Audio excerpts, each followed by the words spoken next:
ଆପଣ ସବୁବେଳେ ଲକ୍ଷ୍ୟ କରିଥିବେ ଆପଣଙ୍କ ପାଖରେ ଯେତେ ଧନ ଥାଉ ତାକୁ ଆପଣ ଯଦି ବାଣ୍ଟିବେ ତାହା ସରିଯିବ।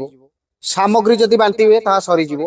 ଆପଣ ଯେତେ ବସ୍ତୁ ଜିନିଷ ବା ଯାହା ବି ବାଣ୍ଟନ୍ତୁ ତାହା ସରିଯିବ। କିନ୍ତୁ ଗୋଟିଏ କଥା କେବେ ବି ଆପଣଙ୍କ ପାଖରୁ ସରିବନି, ସେଇଟା ହଉଛି ସ୍ନେହ, ମମତା, ଆଦର ବା ଭାବ ବା ପ୍ରେମ। କିନ୍ତୁ ଆଜିର ଦୁନିଆରେ ବନ୍ଧୁ, ମଣିଷ ଟଙ୍କା ବାଣ୍ଟି ଦେଖେଇ ହବାକୁ ଭଲ ପାଉଛି, କାହାକୁ ବସ୍ତୁ ଦେଇ ସୌବାଜି କରିବାକୁ ଭଲ ପାଉଛି, ହେଲେ ମନ ଦେଇ କାହାକୁ ନିଜର କରିବାକୁ କୁଣ୍ଠାବୋଧ ପ୍ରକାଶ କରୁଛି।